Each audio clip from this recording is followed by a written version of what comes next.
Primero, para arrancar, quiero preguntarte cómo estás viviendo estas semanas, estos días como jefe de gabinete de asesores después de tantos años en el ámbito corporativo, en el ámbito privado, digamos. ¿Cómo estás viviéndolo? Con mucho entusiasmo porque, Sí. bueno, la verdad que tenía ganas, justamente después de tantos años en la actividad privada, de hacer algo que tenga un impacto social distinto, una trascendencia diferente.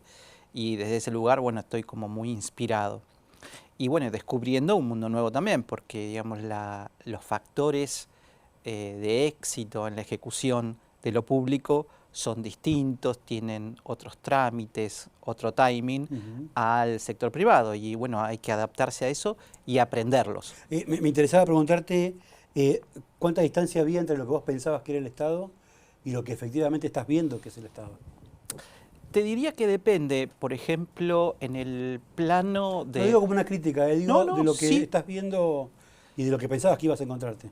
En el plano de los recursos humanos, que siempre uno se escucha de afuera mucha crítica, yo estoy sorprendido de la calidad humana que me encuentro en gente que pertenece al gabinete de asesores que no fueron elegidos por mí porque ya estaban allí y que tienen una trayectoria y un conocimiento académico muy interesante. En el plano de los recursos me sorprendo porque pedir recursos adicionales es muy complicado. Hoy está todo bastante bajo la lupa de la eficientización en materia de gasto y conseguir incorporar gente o gastar en algo es muy complejo, lo cual, bueno, para iniciar una gestión es un desafío, pero si te lo pones a pensar desde el punto de vista de lo que el Estado tiene que hacer para regularizar la situación fiscal, es muy positivo y muy auspicioso que esté pasando. En general, lo que ocurre en la política, lo que vimos en los últimos 15, 20 años, es que desde el ámbito privado se toma la decisión de incorporarse al gobierno cuando arranca un gobierno. Y vos tomaste la decisión de incorporarte a un gobierno que está, por lo menos en este plazo, terminando. ¿Por qué? Bueno, porque no surgió de una cuestión especulativa de lo Ujú. que me convenía, sino que vino a cuenta de que, digamos, mi carrera en el ámbito corporativo estaba llegando a un final Ujú. que yo buscaba, porque habían sido 12 años muy exitosos, pero tenía ganas de hacer otra cosa.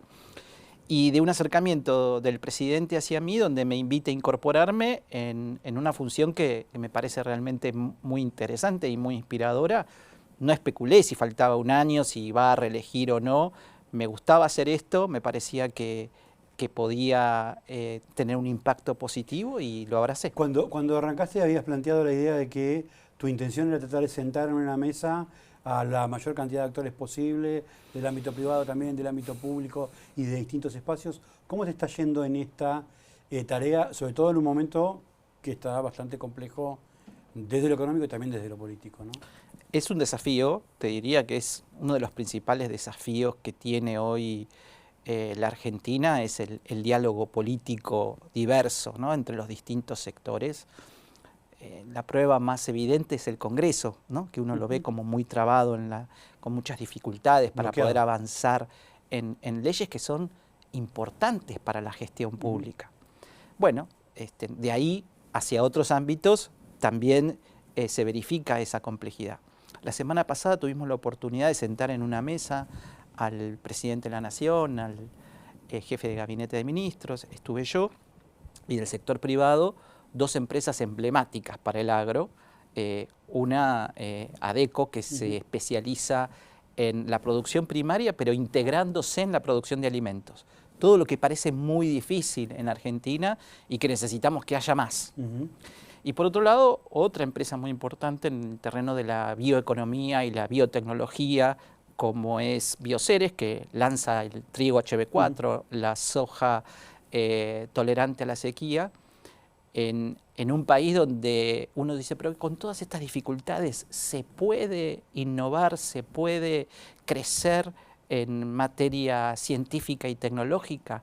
Hay articulación de lo público, Universidad del Litoral, Doctora Chan, y lo privado, conjunto de productores agrupados en una empresa para innovar con estas tecnologías. y se puede, y es uno de los unicornios más importantes de la Argentina. Eso me parece que tiene que ver con la agenda que tiene que ser una prioridad de la política hoy, que es hablarle a los jóvenes y decirle, miren, entendemos la frustración, entendemos la angustia, pero vean todos los casos de éxito que existen en la Argentina a pesar de las dificultades que tenemos y todo lo que está por venir hacia adelante, pensando en que la conjunción de la explotación de los recursos naturales enormes que tiene la Argentina y el talento humano van a hacer posible un grado de innovación y de industrialización y de generación y exportación de riqueza muy importante que puede transformar la Argentina en los próximos años. Incorporaste el tema de la juventud, era una pregunta que la tenía para más adelante, pero vamos a meternos con ese tema ahora que se da la oportunidad. Lo que planteas es muy interesante, pero lo veo difícil que convoque a un joven. Decirle, che, mirá, Bioceres está produciendo tal y cual, o tal empresa, tal otra. ¿Qué crees que le pasa a la juventud ahora, que está tan desconectada y tan desenganchada de lo que es no solamente la cuestión política, sino incluso el futuro del país, ¿no? Te diría que depende mucho, ¿no? O sea, hablar de los jóvenes en un solo conjunto es complicado. Creo que esto que te contaba de estas empresas sí puede inspirar a un grupo de jóvenes que han podido estudiar, han alcanzado un desarrollo intelectual o científico y tal vez todavía no han podido insertarse en el ámbito laboral en un sueño que les resulte inspirador. Y mostrarle estos casos de inspiración me parece que sí los puede atraer, los puede entusiasmar. Hay otros jóvenes que están atravesando situaciones más del tipo de angustia o de frustración. Me imagino pibes de entre 20 y 30 años que se quieren ir de la casa, como naturalmente todos lo hicimos. Alquilar es un tema difícil. Imposible. Y estamos trabajando ahí con el Banco Nación y con distintos ministerios para ver cómo podemos lanzar préstamos que ayuden a los pibes a encarar esa etapa inicial de tener que pagar un depósito, una comisión. Y algo muy complejo, sobre todo para los que viajan del interior, que es tener una garantía. Ahí quizás la división de seguros del Banco Nación pueda tener algún seguro de caución que trabajando con las cámaras inmobiliarias se pueda lograr revitalizar un mercado inmobiliario que en temas de alquileres está, desde que se sancionó esa ley no muy exitosa, con muchos problemas. No muy exitosa, está bien. Es un eufemismo. Un eufemismo, está bien. Está bien. Es lo que te toca como funcionario ahora, ¿no? Tratar de acomodarse. Acá en este mismo lugar lo entrevisté a Fidanza, a Eduardo Fidanza, y lo que planteaba era una idea interesante, que es que los jóvenes de las clases medias y clases medias altas se están yendo del país y los jóvenes de clase medias y medias bajas se están yendo directamente de la democracia. Hablo de opciones como las de Milei cuando piensan en cuestiones políticas o incluso directamente ni siquiera involucrarse ni ir a votar. A esa gente desde tu lugar, a esos chicos, a esos jóvenes, ¿qué tenés para decirles? Y sobre todo con este discurso que hay de Milei tan rupturista, ¿no? Bueno, en los últimos años en la Argentina fue muy difícil ver las oportunidades que se les gestaban a los pibes, ¿no? Ya de por sí estudiar en la Argentina es bastante complicado si no tenés recursos, y encima las carreras son muy largas, agotan, hay que trabajar sobre la currícula universitaria, promover, como ocurre en otros países del mundo, carreras más breves con salida laboral, para que chicos después de estudiar 2 o 3 años puedan tener una formación que los habilite a conseguir un trabajo no precario, sino un trabajo de calidad que esté bien pago. Pero también hay que explicarles todas las oportunidades que se vienen en la Argentina. Y esto a veces, dicho de una forma retórica, puede resultar un poco etéreo, pero es bien concreto. Todo lo que está pasando en el norte con la minería, el cobre, el litio fundamentalmente, o en el sur con los hidrocarburos, el gas, ¿no? El gas, una energía de transición entre las energías Verdad. no renovables y las renovables, va a transformar la matriz productiva de la Argentina en los próximos años. Esto que nos viene pasando de la escasez de dólares y de la dificultad para poder crecer a partir de esa escasez de dólares, va a dejar de ser un problema. Si a eso le sumamos la economía del conocimiento, ¿no? Todo lo que tiene que ver con la programación, con la ingeniería, también con la bioeconomía y la biotecnología, Argentina, tanto en el centro como en el norte como en el sur, tiene oportunidades crecientes e importantes y hay que ayudar a los chicos a orientarlos para ver cuáles son las carreras que van a tener mayor difusión y trabajo en el futuro, cuáles son las oportunidades laborales que se van a ir enlazando con esos desarrollos económicos y digamos, actuar como un puente para que a medida que eso se vaya gestando, las nuevas generaciones se vayan incorporando a esas actividades productivas. Y con respecto a movimientos como los libertarios de Milei, que dicen que hay que barrer con el Estado y que todo tiene que ser actividad privada, vos que venís de ahí, ¿cómo lo ves y qué planteás?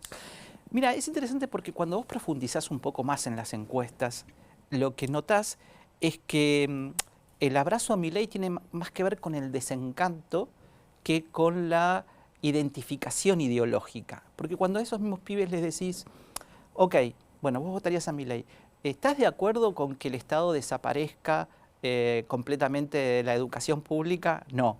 ¿Estás de acuerdo que no se dé salud pública? No. Entonces hay como una disociación entre lo que se plantea de un lado y lo que los chicos creen que es bueno por el otro, ¿no? Entonces, creo que hay que explicar un poco más. Gobernar también es explicar. Vos sabés que hay como una cuestión de pensar el Estado como el culpable de todo lo malo que nos pasa, ¿Sí? ¿no? Hay una economista muy buena en el mundo que se llama Mariana Mazzucato, que plantea que el Estado puede ser un gran móvil innovador, y que de hecho lo es, y que cuando vos mirás tu celular, ¿no? Y ves la pantalla táctil e investigás de dónde viene eso, no viene de Apple, viene de una universidad americana. O cuando pensás en Internet, pensás en un proyecto mega público que después fue adquirido por distintas compañías para integrarse en el terreno de las comunicaciones.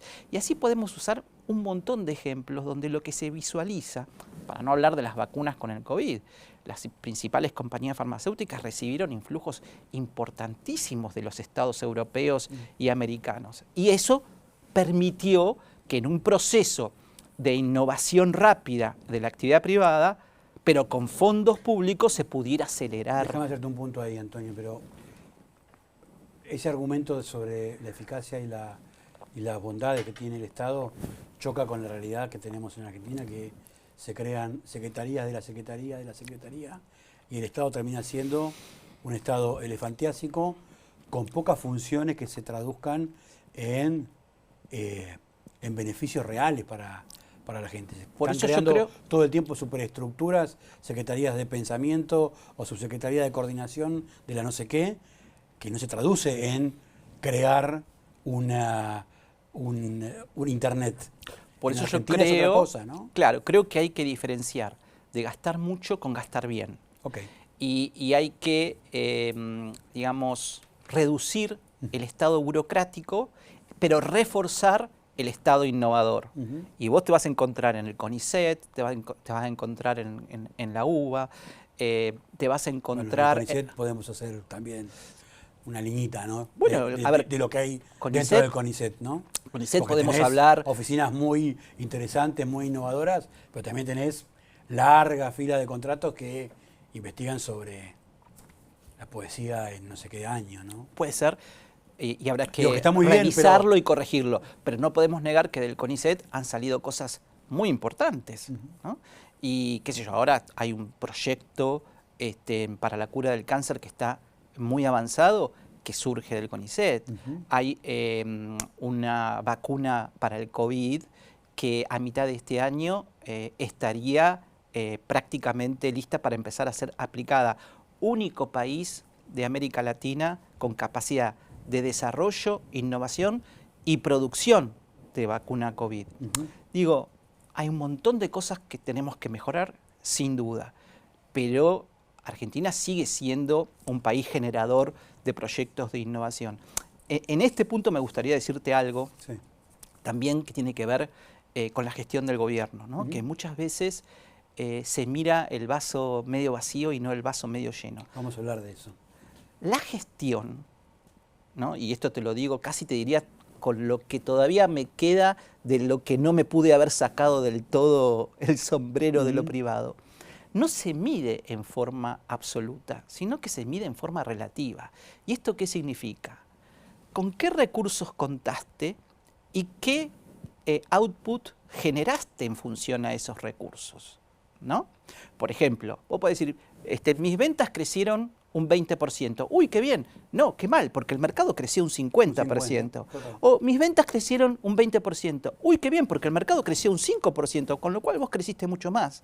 Entonces, cuando miramos la gestión de este gobierno, 2 años de pandemia, 1 año con la guerra, y cual si fuera poco, ahora, con la peor sequía que haya registro del último siglo y medio, le pasaron todas. Vos tenés que entender o tenés que visualizar si los logros en materia de crecimiento del Producto Bruto, de la actividad industrial, del nivel de empleo que se genera, de la inversión en en obra pública, de la inversión en actividad social, cómo ha sido respecto de periodos anteriores, teniendo en cuenta ese contexto sumamente adverso que tuviste.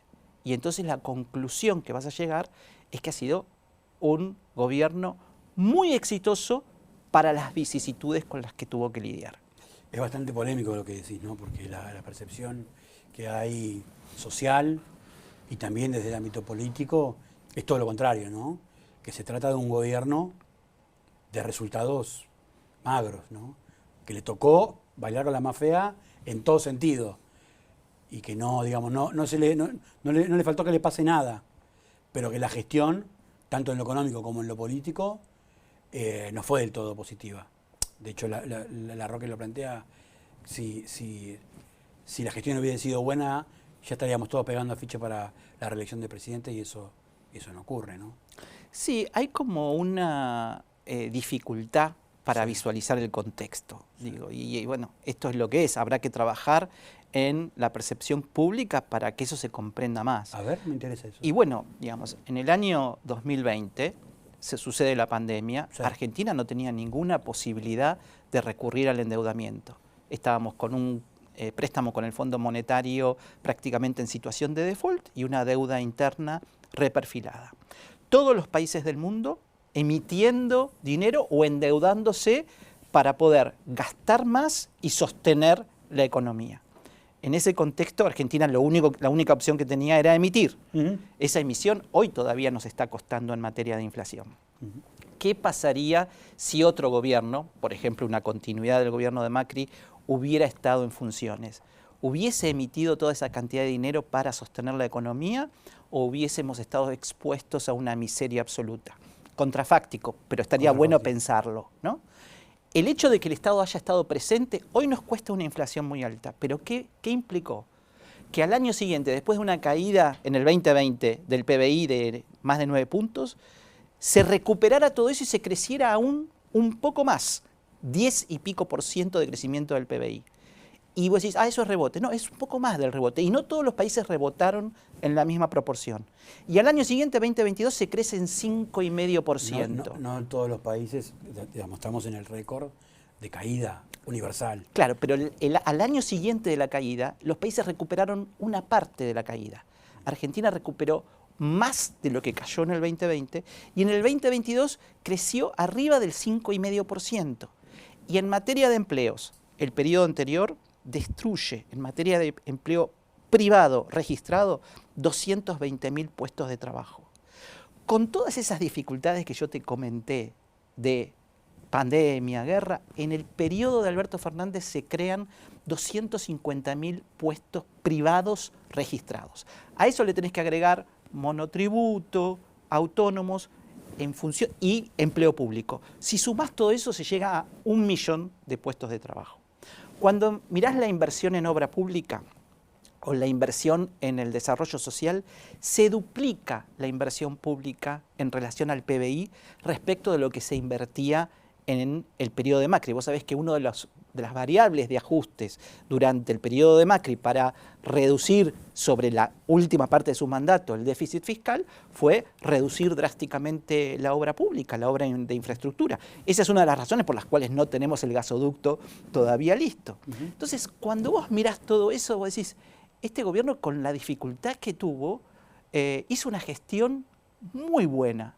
Ahora, ¿cuál es el desafío que tenemos por delante? ¿Qué es lo que deberíamos lograr en estos 8 meses que nos faltan?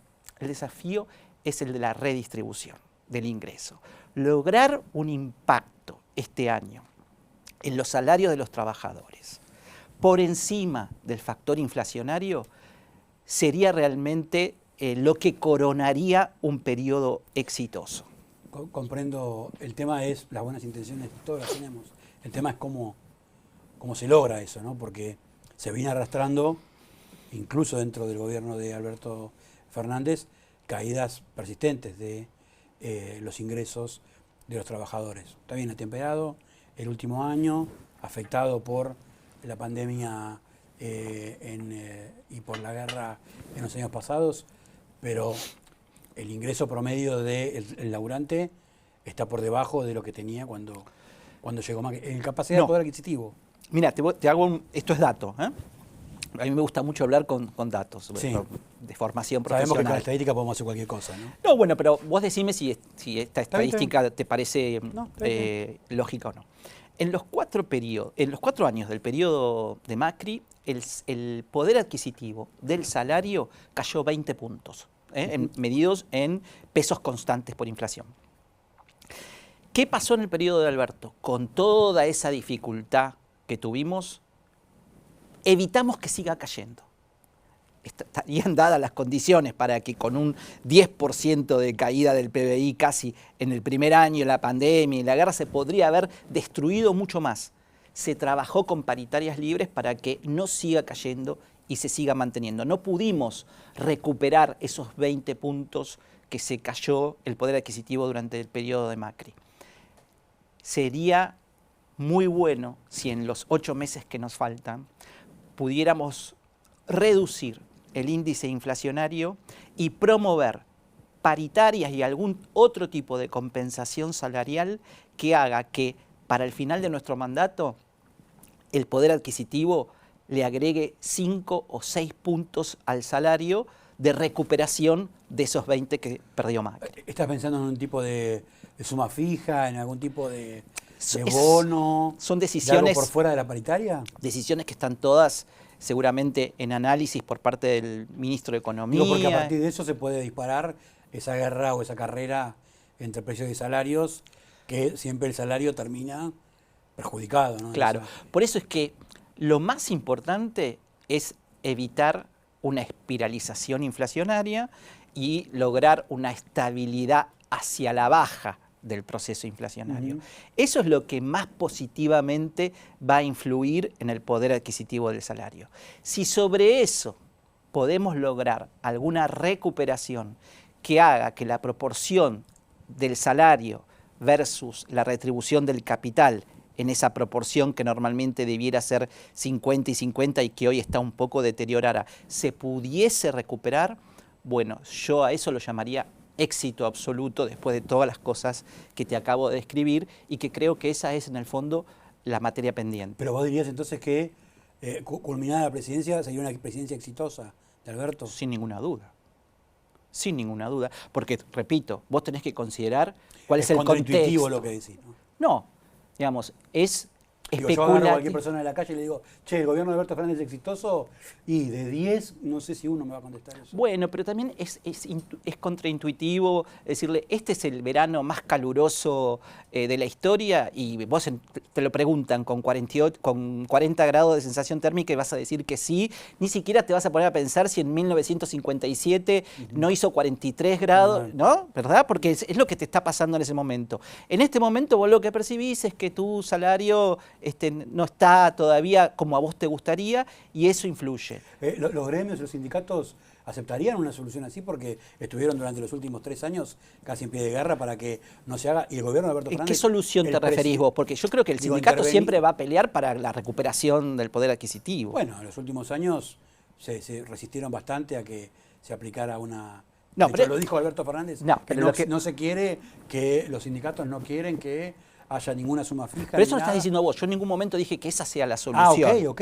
No, yo lo que digo es, hay distintos tipos de alternativas, sí, y la que hasta ahora mejor ha funcionado es la de dejar a los gremios que negocien en paritarias libres las mejores condiciones posibles para sus afiliados. Si eso se puede complementar en futuro con otra cosa, mejor, porque lo que queremos es que el salario en general se recupere, y cuanto de los planos más bajos de las escalas salariales estemos hablando, más aún, porque son los sectores más castigados. Pero es que sobre esos sectores son donde falta, yo diría que falta trabajo de parte del gobierno para sostener y para mejorar la capacidad adquisitiva de esa población, ¿no? Que son los que sufrieron, digamos, de manera directa todo lo que Lo que se ha privilegiado en el último tiempo es que esa gente recupere su trabajo. Vos pensás que se habían destruido por la pandemia y por los 4 años de Macri 200.000 puestos de trabajo antes y una buena parte adicional por la pandemia. Lo que se trató de hacer con el crecimiento económico es que ese trabajo vuelva a generarse. Fíjate lo que fue el plan previaje, por ejemplo, ¿no? Una de las políticas públicas más exitosas e innovadoras de los últimos tiempos, que yo recuerde.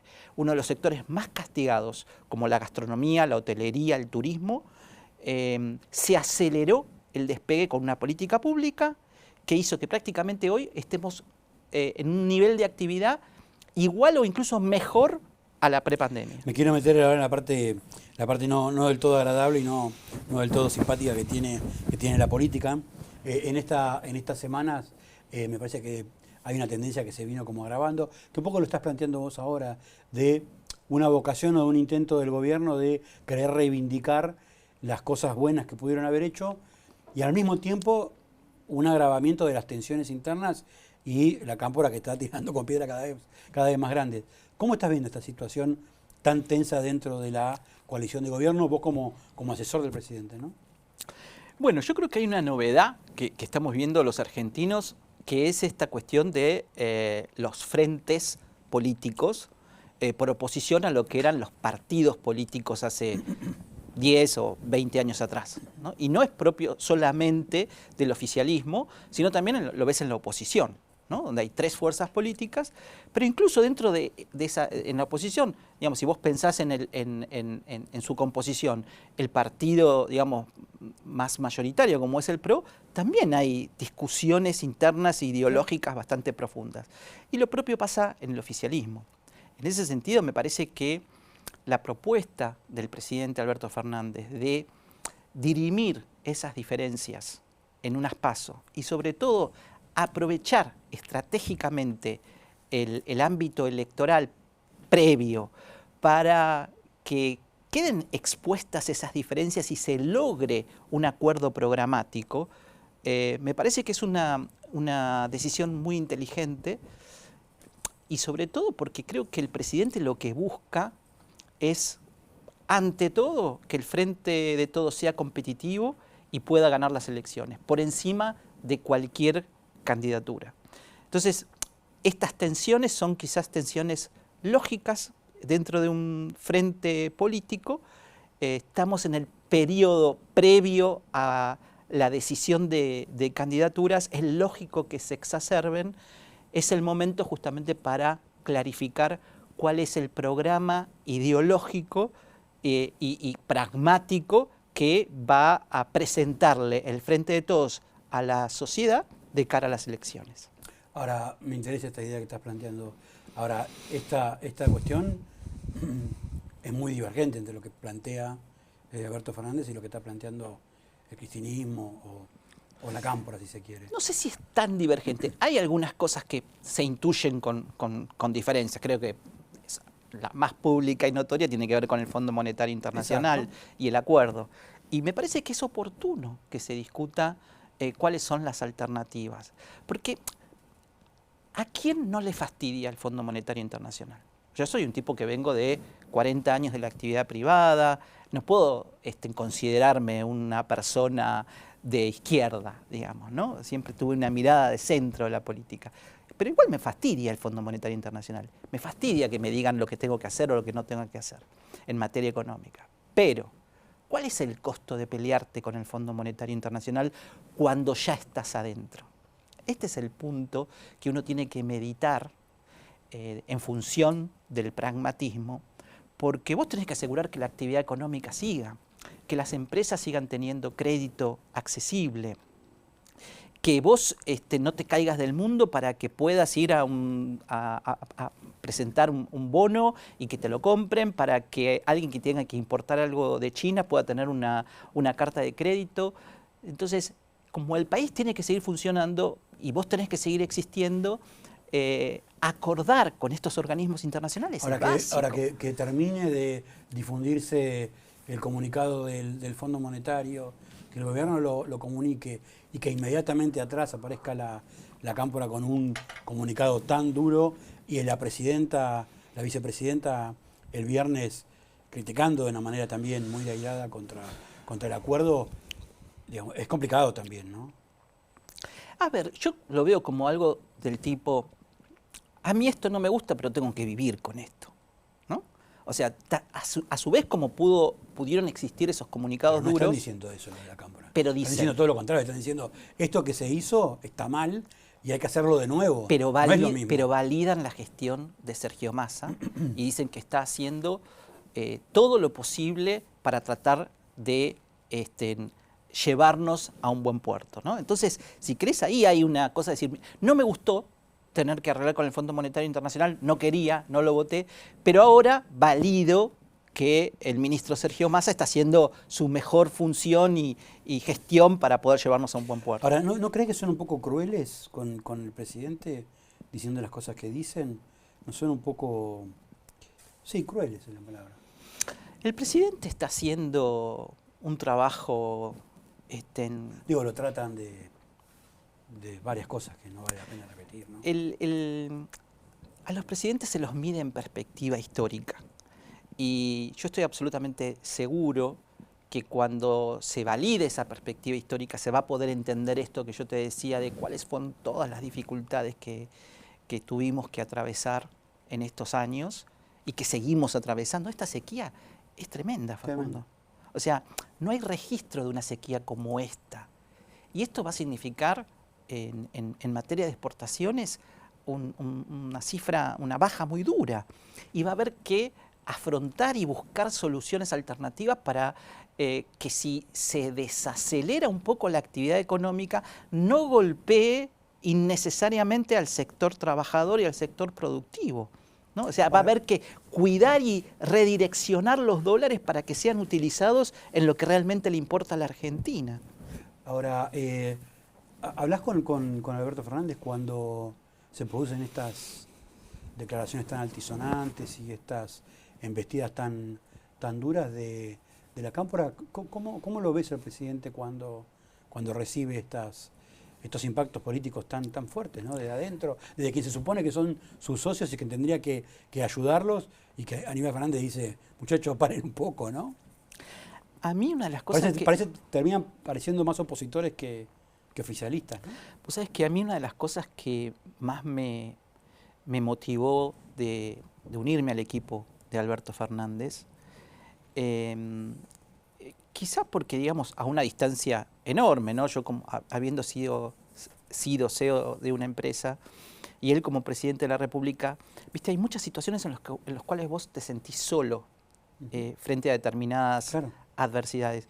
Y yo le admiro mucho su mesura, ¿no? Le admiro su resiliencia, esa capacidad de enfrentar la adversidad y después de la adversidad levantarte todavía más fortalecido. Yo nunca lo encuentro deprimido, no lo encuentro abatido. A veces sí, por supuesto, cansado. ¿Quién no está cansado teniendo la agenda y la actividad que él tiene, ¿no? Hay días que él arranca muy temprano y a las 9 de la noche todavía está volviendo en avión de La Rioja o de Catamarca. La verdad que hasta físicamente es un esfuerzo enorme. Yo lo admiro mucho al presidente en ese sentido. A mí me gustan las personas moderadas, me gustan las personas con las que se puede hablar en este tono que estamos hablando nosotros. Inclusive disintiendo en algunas cosas, pero no peleando. Viste que hubo versiones de que se podían ir funcionarios de la cámpora del gobierno. Por supuesto no te voy a preguntar sobre el asunto, pero ¿crees que la cámpora está ayudándolo al presidente? ¿Sentís dentro de tu espacio que los funcionarios de la cámpora están yendo en la misma línea que el presidente o no? Ellos manifiestan su punto de vista y en muchos casos es un punto de vista crítico y me parece que está bien. Es una anomalía, ¿no? Que desde el gobierno estén siendo tan críticos. Es ¿no? una anomalía porque, insisto, que tenemos siempre incorporado ese chip de partido político uniforme ideológicamente. Los frentes electorales traen esta novedad de que dentro de esos frentes conviven espacios con algunas diferencias. Últimas dos. ¿Planteaste en algún momento la posibilidad de que se discuta o que se empiece a analizar algún tipo de cambio, algún tipo de modernización de la legislación laboral? Y eso te trajo aparejado una embestida muy fuerte, críticas muy duras de parte del sindicalismo. Me interesa ya en el tiempo pasado y ya la cosa un poquito más calma. ¿Cómo estás viendo eso que pasó? ¿Te equivocaste con lo que dijiste? ¿Pensás lo mismo? ¿Habría que plantearlo de otro modo? Seguramente que pensando en la reacción que generó, es evidente que debía haberlo planteado de otro modo. A mí me resulta muy difícil digerir la existencia de 10 millones de argentinos por afuera de la formalidad, ya sea porque tengan un trabajo informal o porque tengan una actividad propia de lo que conocemos como las economías populares, que no tienen ningún registro fiscal, pero que estas personas en definitiva no tienen una obra social, el día de mañana no van a tener un derecho jubilatorio ni previsional. Y lo que simplemente quise decir es que tenemos que pensar formas innovadoras para que los gremios discutan, los gremios y el Estado en algunos casos, porque hay algunos de estos trabajadores que no pertenecen a ningún gremio, discutan formas para incorporarlos. Porque lo dijo la misma vicepresidenta el otro día en la Universidad del Sur, cuando dice, es inviable un Estado, ¿no?, en el cual hay una proporción tan grande de gente que exige una contraprestación, va a un hospital o quiere una educación pública, pero que no contribuye de ninguna manera al sistema ni previsional ni impositivo. Entonces ese descalce es muy difícil y tenemos que buscar la forma de que todas esas personas en algún momento se incorporen y la economía informal en Argentina se reduzca. Con un cambio en la legislación laboral. ¿Cómo? Será cuestión de discutir, de charlarlo en una mesa y que todos nos pongamos de acuerdo, pero que hay que buscar una solución, eso no me cabe ninguna duda. La última, ¿Alberto Fernández es tu candidato a presidente? Sí, si él quiere, ¿no? Si él quiere, él tiene que expresarlo, creo que ha dado algunos indicios de que le gustaría hacerlo, si él está seguro de eso, me parece que sería un gran presidente y esperemos que le toquen 4 años más con menos dificultades de contexto de las que tuvo en este periodo. Pero sí. Gracias. A vos.